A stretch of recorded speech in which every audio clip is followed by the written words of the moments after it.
Juicy, how do you define the term friendship? I would say, this is funny. I would say a lot of understanding and like patience, you know, respecting boundaries, a whole lot of, you know. That's a good question. Are you a good friend? I feel like I'm a great friend. Yeah. I don't have too many friends, but it's weird that you say that because I have somebody that was supposed to deal with me on another type of level. But I told him, like, I don't want that for us. I want us to be friends. And it's like, that you ask that, it's like, how do you break it down?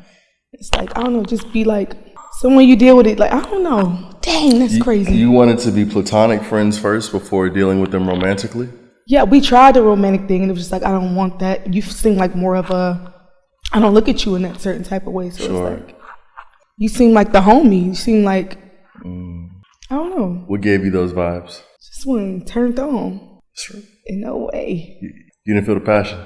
No, it was like, you cute. And we tried that because you was cute. But it was like, now, that's what I was going to say. Everybody don't meant to be talked to because they cute. Some people are supposed to be like your cute brother or your cute sister, you feel me? Or your cute friend, or, you know. They ain't supposed to be, not really brother and sister. You know how society is now. Bro, sis, you know. But, you know, I read something last night. I want you to tell me if this is true. They said that when a woman is dealing with a man, they instantly put them in one of three categories. It's either the friend category, where they're like, I'm not turned on by you at all. There is the boyfriend category, which is like, oh, they got a lot going for themselves. They probably be, you know, a good boyfriend. And then there's the lover, this person turns me on type, you know, category. like a sneaky link type of? That could turn into a boyfriend or a friend, but it's just an instant energy. It said it's one of those three categories that instantly a woman puts a man in when she meets him. Do you agree with that? Yeah. Yeah. And you could be wrong, so just like chill out for a second. Don't even automatically categorize nobody. Just fill them out. Let it, you know. Yeah. Let it play out, because you could be wrong. What grade would you give yourself as a friend? I don't got too many friends though. So the ones you have, what grade would you give yourself? I don't know. Not even that. Is that bad? 9. I'm saying 9. Okay. All right. So like an A minus? Yeah, like, yeah. Okay. Good. Are you saying grade? Yeah, my bad. Yeah, A minus. Are your friends supportive of your artistry and your career? Yeah, but everybody got their own lives. So it's like, they support to a certain extent. Do you want them to support more? I mean, they support enough, let me say that. They got their own lives, like I said. I can't expect you to support me so much when you hustling yourself, doing your own stuff. So that's greedy. Yeah. What was it like when you first told your family and your friends that you were going to be an artist and make music? Shit, they told me. I didn't tell them. They told me. I started singing when I was 5 years old. I didn't know I wanted to be a singer, you know. I just knew I knew how to sing, so. But they was like, oh yeah, she gonna be something. Yeah. What were you singing at 5? Gospel. My first song was Barney, I Love You. Okay. And then you said gospel? Next. You grew up in the church? Yeah. What church you grew up in? Inspirational Baptist Church. Okay. You in the choir? Cincinnati, Ohio, of course. Yeah. What was your favorite song to sing growing up? Silver and Gold. Silver and gold. Silver and gold. And silver and gold. Does your faith ever still find its way into, you know, your music now, or you kind of keep them separate? What do you mean by that? Do you have any gospel records? Do you make, you know, do you have any songs that are, you know, gospel inspired, or even the keys might feel a little churchy or gospel, or do you kind of like, you don't really incorporate, you know, your religion and faith into music? I feel like, honestly, I can't not incorporate that. It's really just installed in me. So, like, some songs that I sing is definitely, like, church is in there. Like, I got a song called I'm Done. It's like certain notes I hit is just straight church. Like, not even purposely. It's just so heartfelt. Yeah. And you can sing. Yeah. And I still want to do some gospel records. Yeah. Because, you know, like a lot of people nowadays, they can't really sing. You know, they, you know, the studio helped them sing. But, like, you can sing. Yeah, I ain't mad at them. Huh? Whatever you do to get by, get by. Do you ever find yourself having to pull back or dumb down your voice because... I would never. we're not, well, I'm saying because we're not in a generation where people are really singing full out or full voice and tone at a mainstream level. Do you ever pull back on that, or do you see it as an opportunity to kind of go towards what people aren't doing? I don't pull back from it because I feel like that defines who I am, period. Like my powerful, soulful voice, like, and it's like, why would I dumb it down to match other people's energy? You feel me? That I gotta stand out with me. I can't do what everybody else is doing because it's trending or it's, you know, whatever. I ain't doing it. What's your superpower? I feel like my superpower, I don't know, I could just read energy real good, like too good. Like anybody around you will tell me, like I call stuff out before it happens. Yeah, always been like that? Always. Are you in the zodiacs? What is your zodiac sign? Virgo. Okay. Virgo. Oh, yeah, okay, I met a few Virgos this year. What's your sign? I'm a Gemini. Yeah. All the Virgos have that reaction. They all have that. Apparently, so what I've learned from the Virgos is that we're supposed to love Virgos. Like, Virgos think they're the most lovable sign. Think? Well, see my point? You just proved my point, right? Exactly my point. And for whatever reason, they have a thing against Geminis. I mean, I've never dealt with a Gemini, like relationship-wise, but like I had a few friends that just was like, let me just say this, female friends, I just can't. I can't do the female. In general? In Geminis. No, that's funny. In general, you're saying you don't do female friends? Like, no, I do. Like, okay, if you, gotcha. You know, it's going to take a lot for you to get in, though. I really got to, like. Why is that? We got to go through something first so I can see if you solid or not. Is this just with women or men as well? I don't really have too many male friends, so yeah, I'm say just women. Yeah. Why don't you have a lot of male friends? People don't know how to accept, oh, she cute, they need to be my friend. They don't know how to accept that. They automatically want to, oh, you cute, let me take you out. You could be my girlfriend. You sexy, it's always, no. They don't know how to just be platonic with you. They always want to take it to the next step. Yeah, separate it, you know. So I said, everybody that's cute don't mean, what if I was cute and I was crazy or just not who you liked and you thought because I was cute you liked me, or, you know. Well, it's actually the reality for most attractive women in this generation is that they are attractive. Not with me, I'm different. I don't got to deal with that. Crazy. I'm not saying you are. I'm just saying that, you know, as a perspective. Where'd you grow up at? Ohio, Cincinnati. Oh, yeah? Okay. Who was the first, like, are there any celebrities from your town or, like, anybody that you looked up to growing up? Small town. We have I can't say that. Because what is the group? The Ohio Players or something like that? We got them. I feel like I'm leaving somebody up, but we got a boxer. We got Adrian Bronner. He's a celebrity. Yeah. Broner, sorry. He's Cincinnati. We got Bow Wow. He from Ohio, but you know, Atlanta. I feel like, was Chad Johnson popular when Chad Johnson, yeah. I mean, he was huge. Yeah.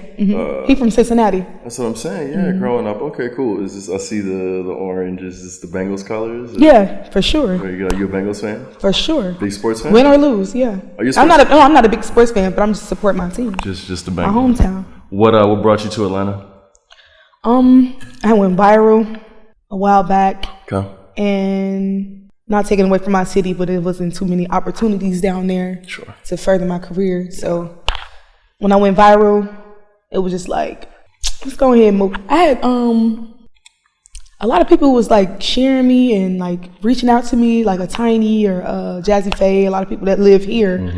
And I was like, let's just move. It's something I never did. Took that risk and just moved. Yeah. And that was the reason. Me and my mom and my dad just packed up, left. Wow. In support of you? Are you an only child? No. Okay. How many siblings? Okay, that's my stepdad. Okay. Understood. I call him my dad, but that's fine. He has 3. My mom has 4. My dad has a lot. I got a lot of siblings. Okay. How you feel about that? That's on him, man. Yeah. It's on him. Well, I'm saying as far as the family dynamic structure, like, has there ever been a time when you sat back and you thought you were like, there's a lot going on here? Yeah, I wish we could be closer too, but we kind of met. Are you closer to your biological father or your stepfather? It's equal. Equal? Okay. Always been like that, or you had to form a relationship with one of them in order to build it? I mean, when I met my stepdad, we had to build that, you know. My stepdad, he came in, I was 14, 13. So, at first, we kind of bumped heads, but, you know. Yeah. That's how it is. I hear that. I'm scared for my son. Oh, if I ever find someone I want to make my husband, I'm scared for my son to do me kind of the way I did. Do you have a son? Mm-hmm. How old? 3. Okay. Yeah. Talk to me about motherhood. It's wonderful. Yeah. I love it. What's your favorite thing? The laughs. Just watch him smile. It's just fun. Just watch him learn stuff every day. My favorite. He's not really singing right now, but when I hear him like do little tones, I be happy. Like I can't wait, cause I'm gonna put him right in some singing classes, and he gonna be nice. Least favorite thing? Crying. I don't know what you're crying for. Yeah. We just got out of Women's History Month, which is really about empowerment. From the energy I picked up on you, you seem to be a very strong, powerful being in your energy and yourself, confident. Would you agree with that? I definitely agree. Where does that come from? How do you develop it? I don't know where it come from, honestly. It's just like I'm built like that. Always been like that? Always. Has there ever been a time when it was challenged, or when people tried to come at you and bring you down and you had to fight through the adversity in order to still keep your confidence high?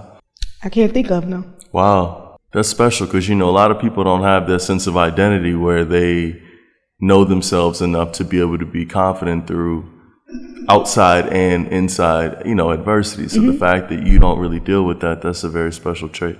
Hold on. Are you backtracking? Yeah. Okay. What advice do you have for women who might not be as confident as you, that are seeking to have that level of confidence? I just feel like you don't have to answer to nobody.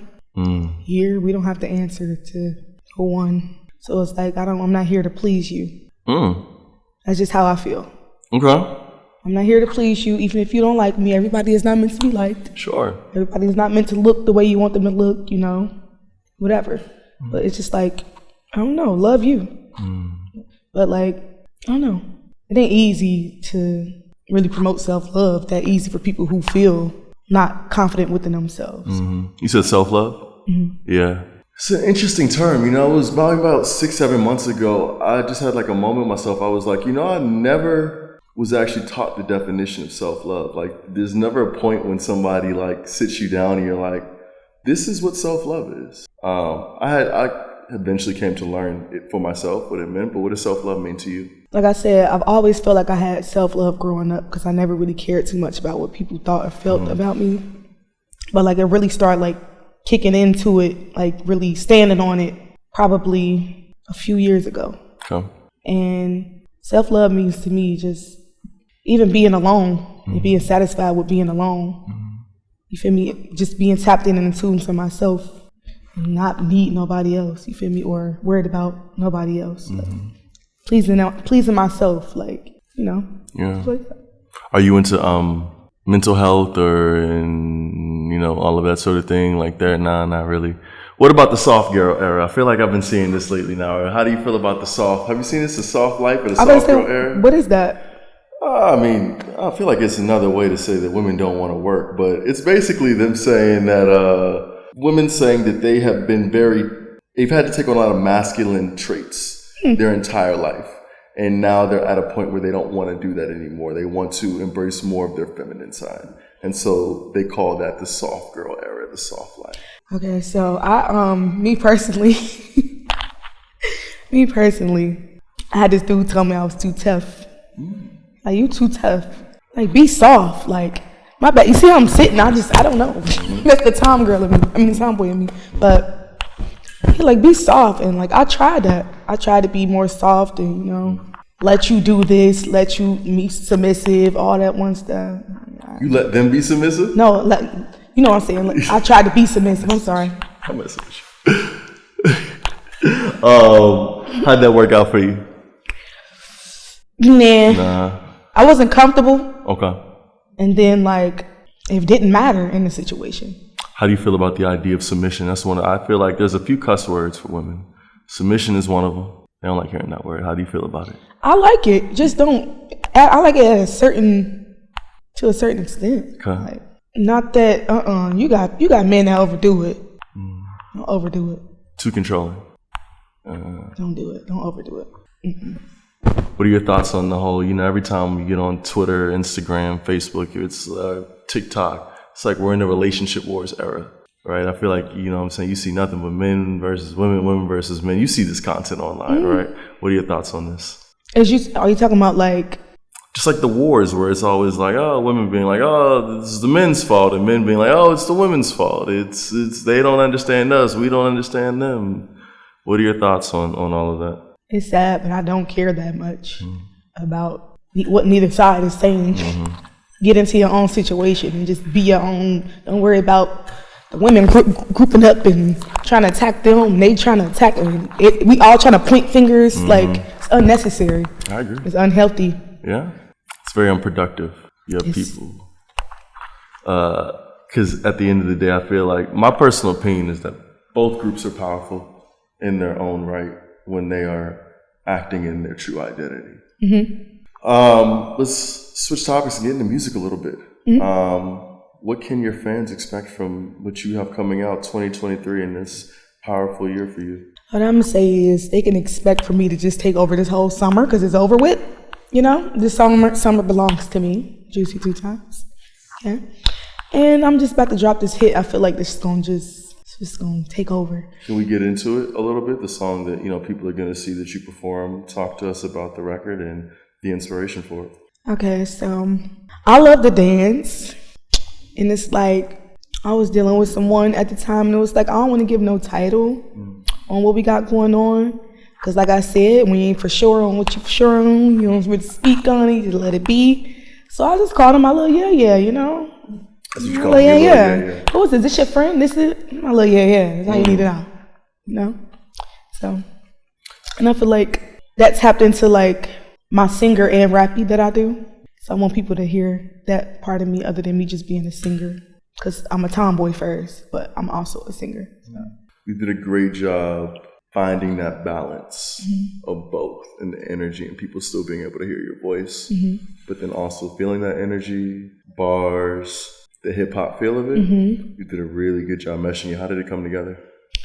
I just heard a beat. I was at the studio and this producer named SK, music major, pulled up a beat, and we were supposed to go through a lot of beats, but that was the first one I heard, and it was just like, I don't want to hear nothing else. I want to do that. It made me bounce. As soon as I heard it, it was just like, yeah, it's the one. And a whole hit was created. And what's your goal? Like, what are your intentions that you've set for what you would like your music to do for you this year and the next few years? I just want to be on my name just louder than what it is now because it deserves it. Feel me?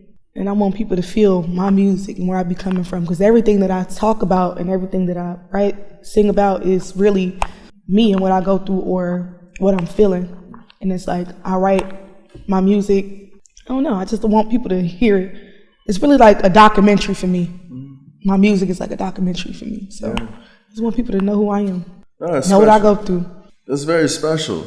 How do your yeah-yeahs feel about being called yeah-yeahs? I don't have yeah-yeahs. How does your yeah-yeah feel about being called? I had a yeah-yeah. How did he feel about being called a yeah-yeah? That turned into a no-no. So, say that again for me. I said I had a little yeah-yeah that turned into a no-no. So, cool on that. You can't feel no certain type of way. Like, he couldn't feel no certain type of way. Why not? Because I'm honest from the jump. I'm honest. If I say this ain't that, this is not that. So don't act this way or... Were you his yeah-yeah as well? Had to be. You mine. What else I'm gonna be to you? This delusion man. No, people get real delusional. Yeah. It's a term we don't talk about enough. Yeah. A lot of delusion going on. Oh my God. Come on now. What's the most delusional thing anybody has done before said to you? Because look, I was having a conversation with one of my friends a couple days ago, and she was telling me that a man was trying to pay her rent. That she just met him one time. And he was like, listen, I want to pay your rent. Tell me what I gotta do. I just met you. The most delusional thing that a man have done to me was pay a lot of bills. You paying a lot of bills. I get it. I'm grateful. Never asked you, you offered. I appreciate you. That don't mean we are together because no. I don't know what happened Wait a minute. Now, and I'm not somebody who's on the women's side because I'm not having my thoughts about them. But in this case, I don't know what happened. I blame the men. It's just like. But guess what? Men do that a lot. They feel like because they can offer you and buy you and buy you and buy you and buy you, they do it purposely to gain control over you. And it's like, I've been through that years ago. So this recent situation was my little yeah. And that's where we separated from. Because it's like, you came through the door trying. Offer it. I bought lunch for you today. I just cash apped you. I just sent this. I just sent this. And it was like, my first, hold on, you got to calm down. I do a lot for you. I do so much for you. That don't make you my boyfriend. Seems the same. I mean... The actual term, psychological term I learned, this is called love bombing. Have you heard this term, love bombing? It's basically when you first start dealing with somebody, you bomb them with your love in order to try to gain control of them. So that might be, emotionally, physically, buying things. Yeah. It's an emotional. I didn't know that was the word. Tactic, actually, it's called love bombing. People don't actually know that term, but it's a psychological term that's associated with heavy narcissism. And so it's important, I think, that people grow and they learn about themselves, and like it's not a bad thing if you're doing that and you don't know you're doing it, but it's important to learn about yourself and be like, hey, maybe I should stop doing this when I first meet somebody in the first week, 2-3 weeks, because that was the conversation I had. I didn't know the terminology for it, but I knew that that's what you were doing. And I told you, just the same way you broke it down, I let it be known. But at the same time, it's like, get it together. Just call them insecure next time. Oh, I do. Hate that word. Hate that word. I'm not sure to somebody, but hate that word. Insecure? Yeah. I mean, I've used it with my little ex, but. Very good. So everybody, where they can find you, where the audience can check you out at, and all that. That's Juiicy 2xs. It's Juiicy 2xs, and that's on all platforms, social medias, everything. Thank you so much for being with us. Don't forget Apple Music. Go on there first.